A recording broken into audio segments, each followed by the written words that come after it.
Rocky Mountain National Park, the hike up to Dream and Emerald Lakes is one that you are not gonna miss. Let me show you why. I meant to say not gonna wanna miss. Sorry for misspeaking. This incredible hike begins at the Bear Lake Trailhead in Rocky Mountain National Park. This trailhead is close to Estes Park and it's in the Bear Lake Corridor. The Bear Lake Corridor is the busiest area of the park.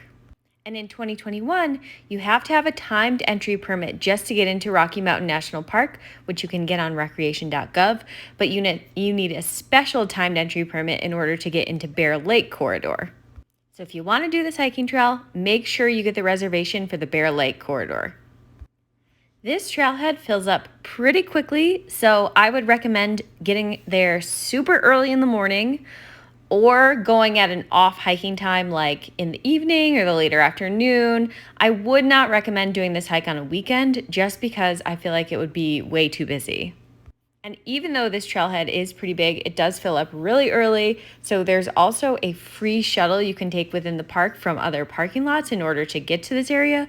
But that just goes to show you how busy it can be. But if you go hike it during some off hour, then it's not nearly as busy and it doesn't feel overcrowded. So I don't want to scare you away from doing this hike because it's really incredible. Just, go at an off peak time. According to the National Park Service, this is a 4.1 out and back hike.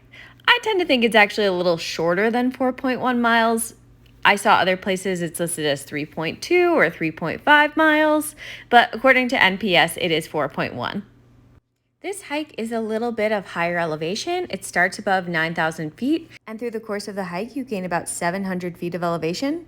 So if you have issues with higher elevation, just be aware of that.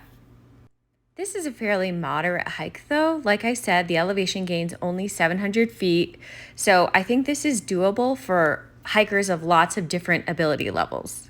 The first half mile of this trail is also paved, so it's pretty accessible. But anyway, during the course of this hike, you go through a beautiful forest. And on the way to Emerald Lake, you go past Nymph Lake and Dream Lake. All three of the lakes are super gorgeous and they're surrounded by the Rocky Mountains. Throughout the hike, you'll get views of Flat Top Mountain, Hallett Peak, Glacier Gorge, and Tyndall Glacier. If you're wondering about the spiky mountain behind Emerald Lake, that is Flat Top Mountain. By the way, if you're visiting Colorado in order to go to Rocky Mountain National Park, just be aware that weather in the mountains can change very, very quickly. You might start the hike and it's a beautiful sunny day, and somewhere along it could start hailing, it could start raining, it could start snowing seemingly out of nowhere.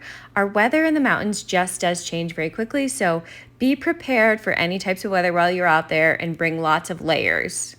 This hike is fairly short, it's only about 4 miles, so it's less of a big deal than on some of the other longer hikes. But in case you're new to Colorado, just visiting Colorado, I thought that you should know. If you've hiked this trail or you're going to hike it in the future, I would love to hear about it. And if you have any favorite trails in Rocky Mountain National Park, please leave those in the comments. I'm always looking for new ones that are worthy of trying out. And by the way, autumn comes to Rocky Mountain National Park between about mid-September to early October. So those might be great times to see the aspens changing their leaf color if that interests you. Our autumn colors may not quite be as vibrant as the ones back in the east, but the aspens turn these beautiful shades of yellow and gold and orange. So they're worth seeing, I think. And by the way, I know a lot of people are hoping to see a moose when they come visit Colorado. So just know that moose are crepuscular, meaning they're most active at dawn and dusk. They love eating little aquatic plants, so you have a good chance of seeing them if you're around a lake at dawn or dusk. And if you do see one, just be aware that they are wild animals and can be aggressive, so definitely give them their space. Do not approach them. Be respectful, but they are super, super cool to see. By the way, my friends Ibex and Boy Band joined me for this one, so they're the people you see hiking ahead of me. Thanks for watching, guys. If you make it up to this hike, I would love to hear how it goes. Don't forget to like this video and subscribe to my channel, and I'll talk to you all later.